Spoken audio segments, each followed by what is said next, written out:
I thought my life was perfect, a loving husband, two bright stepsons, and a home full of warmth. But that illusion shattered the day I found something I wasn't supposed to in my stepson's room. The shame on his face, the tension in the air, it was just the beginning. What followed blurred every line I thought I'd never cross. Now I'm trapped in a secret I can't escape. Let me know if you'd like adjustments or to proceed to the next part. On the surface, my life looked picture perfect. My name is Emma Carter, and I was married to David, a man who seemed like the ideal partner. He was reliable, hardworking, and dedicated to building a future for us. Together, we raised his two sons, Ethan and Jake.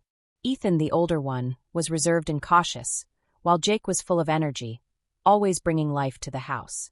When David and I first got married, I truly believed I was stepping into a ready-made family. I wanted to be the nurturing stepmother who could bridge the gaps and create a harmonious home. I planned family dinners, encouraged open conversations, and tried to make myself a part of their world. But things didn't quite go as I hoped.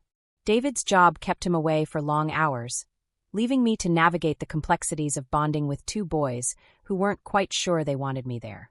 Ethan, in particular, was difficult to read. Polite but distant, he carried an intensity that made me feel like an outsider, even in my own home. Jake, on the other hand, was easier to connect with, but his playful demeanor often made him dismissive of my attempts to set boundaries. Despite my efforts, the invisible wall between me and Ethan never seemed to budge. I thought I could break through it by showing him kindness, whether it was helping with schoolwork, cheering for him at his basketball games, or just checking in on him after a rough day. But no matter what I did, it always felt like he was keeping me at arm's length. David, ever the optimist, told me to be patient. He'll come around, he'd say. But patience turned into frustration, and frustration into resentment. I felt like I was trying to build a bridge that Ethan was determined to burn down. Then, subtle things began to change. I noticed small red flags, unspoken tension, missing items, moments that didn't add up. At first, I told myself it was all in my head. After all, families take time to adjust, right? But when I stumbled upon the first real sign that something was off, my world began to tilt. It wasn't just Ethan keeping secrets anymore. I was about to find myself pulled into one I couldn't control. It started small, things I could easily dismiss if I tried hard enough. A missing shirt here, an odd glance there, and the feeling that Ethan was always watching, always lingering just a moment too long. I told myself it was just my imagination. After all, teenagers are awkward, and he was probably just as unsure about our family dynamic as I was. Then came the laundry incident. I was folding clothes in the quiet of the afternoon when I realized a few pairs of my underwear were missing. At first, I chalked it up to a mistake. Maybe I'd dropped them or mixed them with David's clothes. But after a careful search, I knew they were gone. The thought that someone in the house might have taken them left a bitter taste in my mouth. A few days later, I caught Ethan hurrying out of the laundry room, his face flushed and his movements stiff. He mumbled something about looking for a missing sock, but the guilt in his eyes was unmistakable. My heart raced as I stood frozen in the hallway. Was I overthinking? Or was this the first crack in the fragile image of our blended family? That night, the unease wouldn't let me sleep. David was out of town for work again, leaving the house quieter than usual. As I lay awake, staring at the ceiling, my mind replayed every strange interaction I'd had with Ethan. His polite but distant demeanor, his intense stares, and now this. It didn't add up, and I couldn't shake the feeling that something was wrong. The next day, I made a decision I still regret. While Ethan was out with friends, I stepped into his room. It was an invasion of his privacy, and I hated myself for it. But the nagging voice in my head wouldn't let me stop. I searched his closet, his drawers, and finally beneath his bed. And there it was, a small stash of my missing items carefully hidden away. My stomach twisted into knots. This wasn't just a misunderstanding. This was deliberate. When Ethan returned home that evening, he barely looked at me. I couldn't tell if it was guilt or if he had no idea what I'd discovered. I told myself I'd talk to David about it, let him handle the situation. But when the time came, I couldn't bring myself to speak. The thought of disrupting our already delicate family balance paralyzed me. Over the next few days, my interactions with Ethan became more strained. He seemed more attentive, more present, like he was waiting for me to say something or make a move. The tension in the house was unbearable. Every glance felt loaded, every conversation forced. I started avoiding him, leaving rooms when he entered, keeping my responses short, and finding excuses to stay busy. But Ethan noticed. One evening, as I was preparing dinner, he cornered me in the kitchen. "Did I do something wrong?" he asked, his voice low and uncertain. I fumbled with the knife in my hand, avoiding his gaze. "No, of course not," I lied, forcing a smile that didn't reach my eyes. His expression was hard to read, but there was something there, something that made my chest tighten. "You seem different," he said, his tone careful, almost probing. "I'm just tired," I replied, brushing past him and escaping to my room. My heart pounded as I closed the door behind me. This was getting out of hand, and I didn't know how to stop it. I thought about confronting him, setting clear boundaries, but every time I tried to summon the courage, the words wouldn't come. Instead, the distance between us grew, even as the tension pulled us closer. Something was shifting, and I didn't know if I could stop it before it spiraled out of control. The first real shift happened late one evening when David was out of town, again. It was just Ethan and me at home, the quiet stretching uncomfortably between us. I had retreated to my room early, hoping to avoid any interaction. But just as I was about to turn off the lights, my phone buzzed. The message was from Ethan. It wasn't words, it was a video.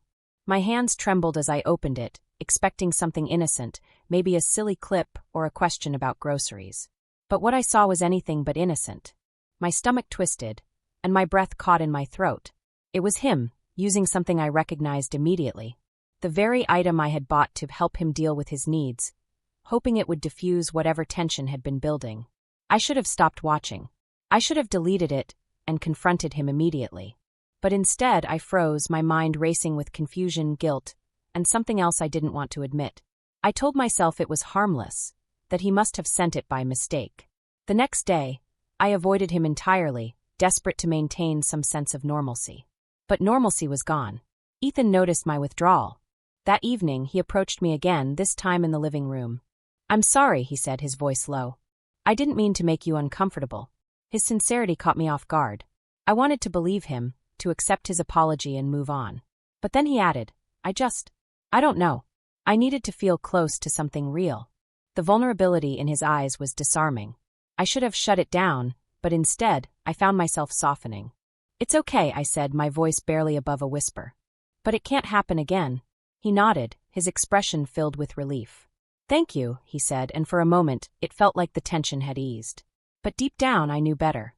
Over the next few days, Ethan's behavior shifted. He wasn't just distant and quiet anymore. He was attentive. He lingered in the kitchen while I cooked, offering to help even when I didn't need it. He complimented me in ways that felt too personal, too intimate. "Your hair looks nice today," he'd say, or, "I like that dress on you." At first, I dismissed it as harmless. He was just being kind, right? But the way he looked at me, like I was the only person in the room, made my skin flush. I told myself it was just a phase, that he'd grow out of it. But then came the night we were left alone again. David had taken Jake to a weekend soccer tournament, leaving Ethan and me to drive down and join them later. The plan seemed harmless enough, 5 hours in the car, maybe 6 if the traffic was bad. But as soon as we pulled onto the highway, I felt the tension settle in like a third passenger. 2 hours into the drive, the rain started. The windshield wipers dragged back and forth, their rhythmic squeak filling the silence between us. "I can take over," Ethan offered, gesturing to the wheel. I hesitated but eventually pulled over, grateful for the break. Watching him drive, his focus steady on the road, I couldn't stop myself from noticing how much he'd changed recently. He wasn't the awkward teenager I'd met when I first married David. He was older now, more confident, and I hated myself for noticing. When the rain grew too heavy to continue, we pulled into a small roadside motel. The receptionist informed us they only had one room left. My stomach twisted at the thought, but what could I say? I told myself it was fine, it was just one night. The room was small, with a single bed pressed against the wall. I tried to ignore the heat rising in my chest as I busied myself unpacking things I didn't need. Ethan sat on the edge of the bed, scrolling through his phone, seemingly unbothered. But I could feel his eyes on me, every glance setting my nerves on edge. "You do so much for everyone," he said suddenly, breaking the silence. "But who does anything for you?" I froze, his words hitting me harder than they should have. I tried to laugh it off, to change the subject, but when I turned around, his gaze stopped me in my tracks. There was something in his eyes, something that made my pulse quicken. I should have shut it down. I should have turned off the lights and gone to sleep. But instead, I sat down beside him, the space between us shrinking until it wasn't there at all. What happened next blurred the lines I thought I'd never cross. It didn't feel wrong, not at first.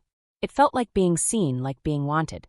But as I lay awake that night, staring at the ceiling, reality came crashing down.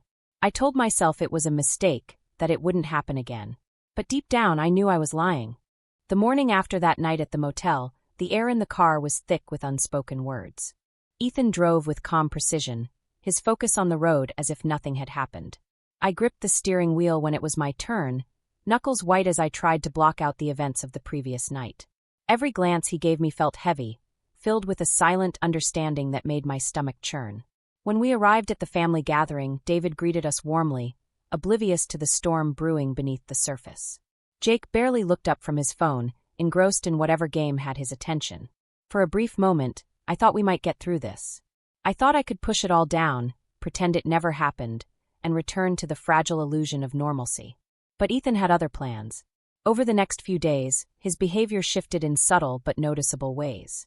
He lingered in the kitchen while I cooked, found excuses to be in the same room as me, and his compliments became more pointed. "You look amazing today," he'd say, his voice low enough that only I could hear. My heart would race, but I forced myself to dismiss it, to act like nothing was out of the ordinary. It wasn't long before someone else noticed. Jake, always sharp and observant, began making comments that were impossible to ignore. "You two seem close lately," he remarked one evening, his tone laced with suspicion. "What's going on?" I laughed it off, my voice wavering slightly as I said, "Don't be ridiculous." But the way he looked at me told me he wasn't convinced. And then came the night, everything unraveled. I was finishing up in the kitchen when Jake cornered me. "I saw you," he said, his voice steady but quiet enough to keep the others from overhearing. My heart pounded in my chest. "Saw what?" I asked, trying to sound calm, though I could feel the blood draining from my face. "You and Ethan," he said bluntly, his eyes narrowing. "I don't know what's going on, but it's not normal." I stammered, trying to find the words to brush him off, but nothing came. Jake's gaze was unrelenting, and I could feel the weight of his suspicion pressing down on me. "I'm not going to tell Dad," he added, his voice dropping lower. "Not yet." Relief washed over me for a split second before the fear set in. What did he mean by not yet? The next morning, a text from Jake confirmed my worst fears. It wasn't words, it was a video. My stomach dropped as I opened it, recognizing the grainy footage immediately. It was from the motel, recorded through a crack in the curtains, showing Ethan and me together. I stormed into Jake's room, my hands trembling as I held up my phone. "What is this?" I demanded, my voice shaking with a mix of anger and panic. Jake leaned back against his bed, a smirk playing on his lips. "Relax," he said. "I'm not sending it to Dad, unless you give me a reason to." The implication was clear. He wasn't going to expose me, but he wasn't going to let it go either.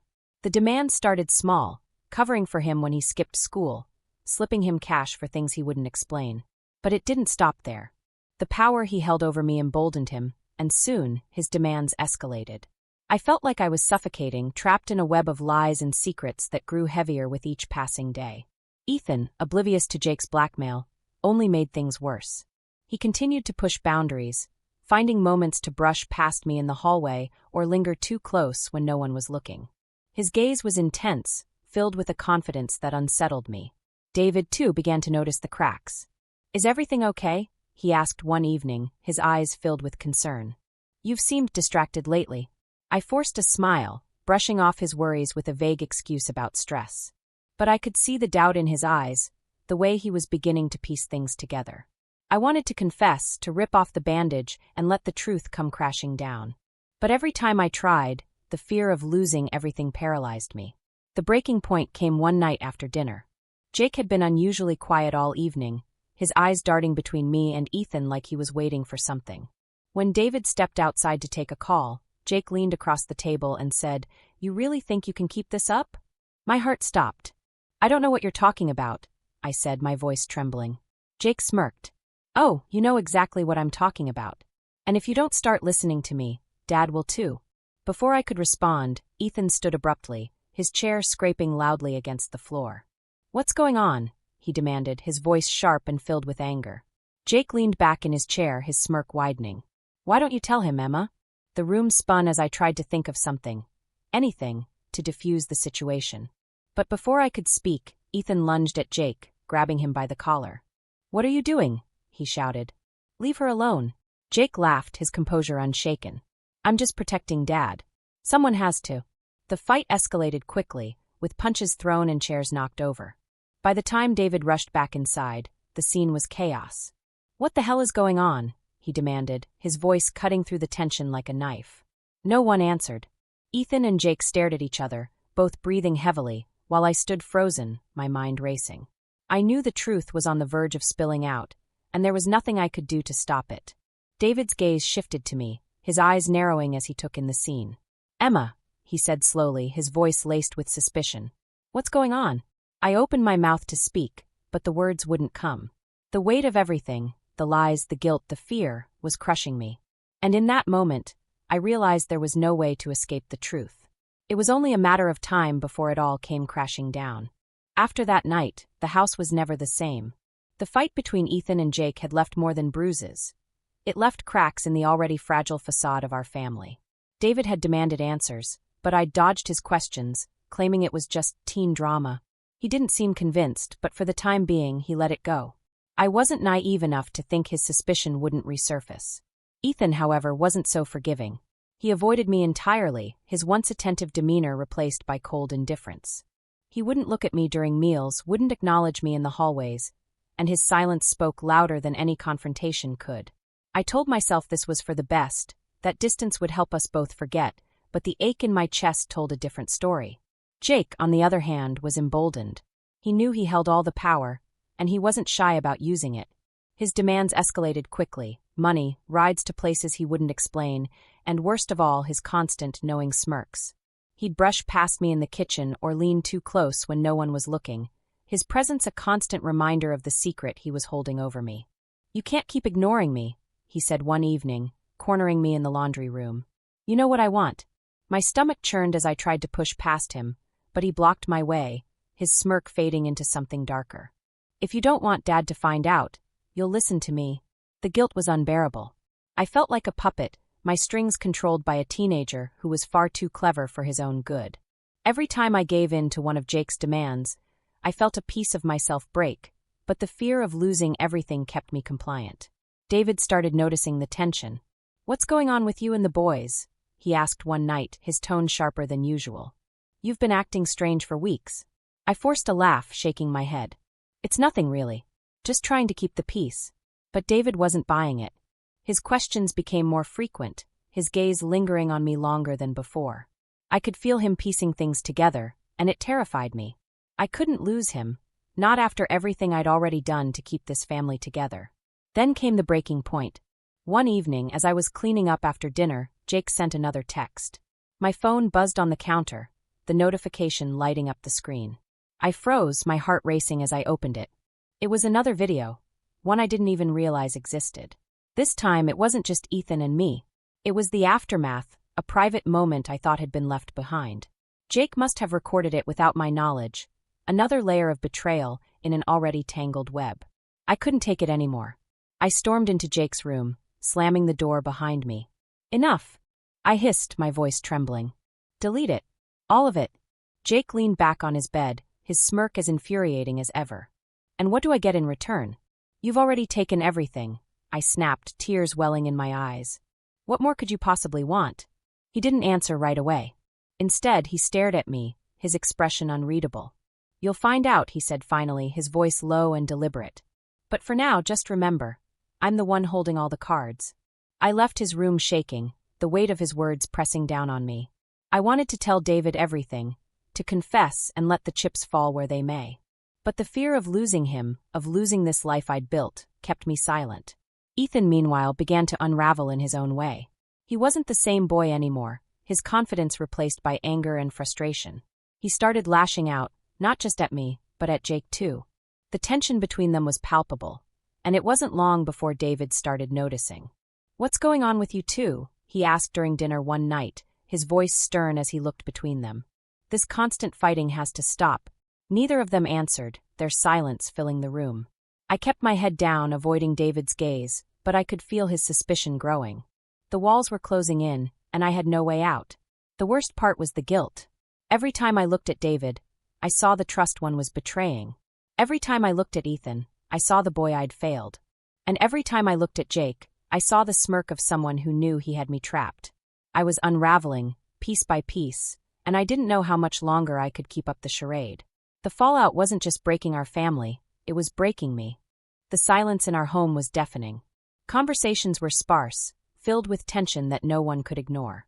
David's questions had become more pointed, his patience thinning as he pieced together fragments of a story he couldn't yet fully understand.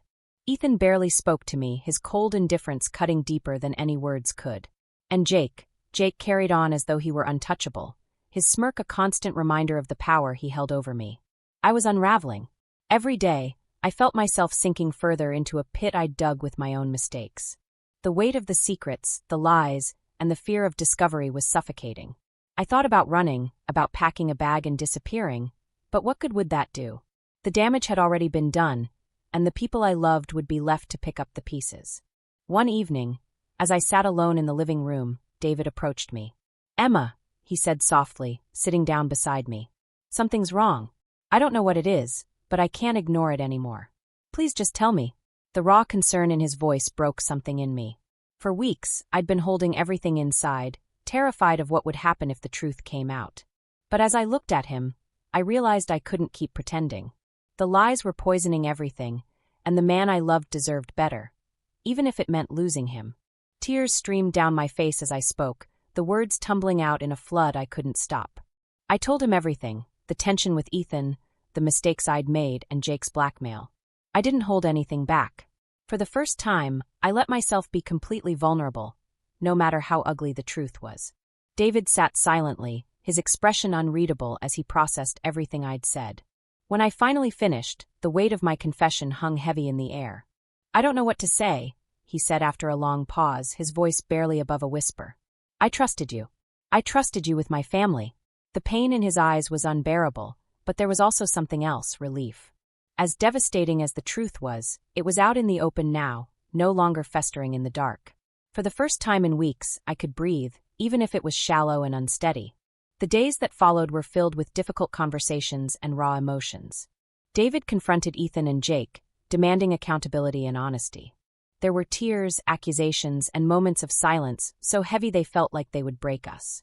But amidst the chaos, there was also a glimmer of hope, a chance to rebuild, if not as a family, then as individuals finding their way out of the wreckage. I don't know what the future holds. I don't know if David will ever fully forgive me, or if Ethan and Jake will move past the damage we've caused each other. But I do know one thing. Secrets have a way of eating away at everything you've built, and the only way to stop them is to face them head-on. Looking back, I've learned that one moment of weakness can destroy a lifetime of trust. The boundaries we think are unbreakable can crumble in an instant if we're not careful. And while it's tempting to bury our mistakes, to hide them away and hope they disappear, the truth always finds its way to the surface. I've lost so much, but I've gained one thing: clarity. I know now that trust, once broken, is nearly impossible to repair, but I'm willing to try, for myself, for David, and for the boys. It won't be easy, but I owe it to them to at least try. What would you do if your darkest secrets threatened to destroy everything you love? Could you face the truth, or would you let the lies keep growing? Share your thoughts in the comments below. I'd love to hear your perspective.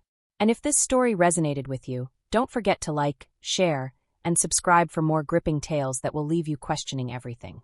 Stay tuned, there's more to come.